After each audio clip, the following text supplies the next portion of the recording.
On the day of my wedding anniversary, I was cleaning my house when I found a picture album. As it turned out, my husband had been religiously taking pictures with the girl of his dreams every year on this precise date. He had been doing it since he was 40 years old and he was now 60 years old. His hair had progressed from a jet black to a faded white and yet, he kept up the tradition. There was a written message in his handwriting at the back of the picture that read, "Eternal love. Since he doesn't love me, I will no longer bother washing his clothes and cooking for him. I will no longer care for his children and grandchildren.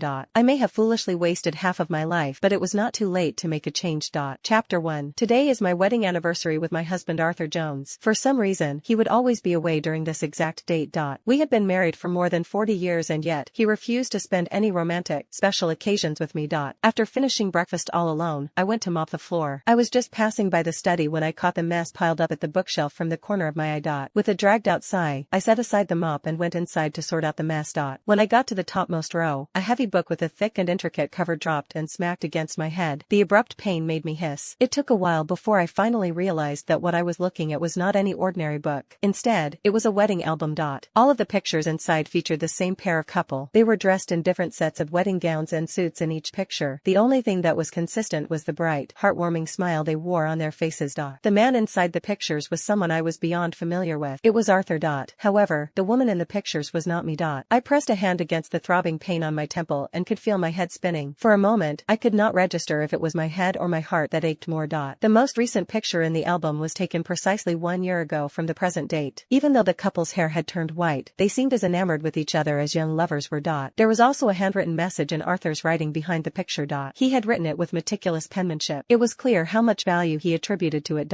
Eternal love. Upon closer inspection, each picture was labeled with a date. From 40 to 60 years old, their hair had faded gradually from black to white and yet, they have never missed a single year. As it turned out, this was the reason my husband had been inventing all sorts of excuses to skip celebrating our wedding anniversary every year. It was all so he could take an annual wedding picture with the love of his life. This was completely absurd. I shut the album with trembling hands while my thoughts traced back to Arthur's demeanor before he left home yesterday. He mentioned that our son was going on a business trip abroad and needed his help for translation because the usual translator could not make it. I did not think much of it at the time. It was especially convincing since he used to be a foreign language professor before he retired. I did suggest that we could go together so I could get the chance to explore another country. The sheer suggestion made his expression darken. Our son is there for official business. Why are you trying to meddle with his work? Besides, you don't even speak the language there. You're only going to cause more trouble. I was so flustered that I was at a loss for words. However, I had to admit he had a point. Now that I thought about it, the one person my son respected the most was none other than his father. He would be more than glad to pick Arthur to accompany him on the business trip. With that, I reached for my phone and called my son to verify the story. My dear, your father told me he's going on a business trip with you. I'm worried about his health. How are you two holding up over there? There was a prolonged silence on the phone. Then, he told me in an unusually candid voice, he's great. He might be 60 years old, but he's very healthy for his age. He was covering for Arthur. Upon realizing this, I could feel my heart turn to a block of ice. I hung up the phone after a couple half-hearted remarks, then beads of tears began to fall. I was not expecting my son of all people to be in cahoots with my husband to lie to me. Arthur took the wedding pictures at the same photo studio every year. I took a taxi to the same studio. We have been married for decades. Perhaps the only way for me to truly end things was to witness the brutal betrayal in person. When I stepped out of the car, I observed it was getting cloudy. There was going to be a storm soon. I nervously paced to the entrance. It did not take long before I spotted Arthur through the window. He was seated on a couch and dressed in a handsome suit. Chapter 2. Suddenly, there was a glow in his eyes. A tender smile came over his usually solemn expression. I followed his line of sight and spotted an older lady dressed in a gown who had just stepped out of the fitting room. Her silver hair was bound up expertly in a bun and had an intricate flower pin poking through it. She was the woman in the pictures. They stood hand in hand and stared at each other with deep affection in their eyes. I felt the world crumbling around me. There was a storm. The clouds above were ominously black and beating thunder.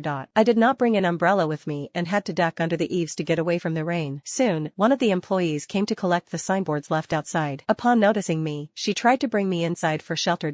Hey lady, it's raining out here. Come on in and take shelter from the rain so you don't catch a cold. She put her saleswoman instincts to work while bringing me inside. Check out our collection of wedding dresses too while you're here. You can bring your husband to take wedding photos here. A lot of our clients are older couples because they never got a chance to get a proper wedding shoot back when they were younger and wanted to make up for it. They do say that love never expires. I dragged my lethargic feet behind her and felt my heart drop as I listened to her. I immediately recalled the circumstances that led me to Arthur in the past. It was a matchmaker who set us up.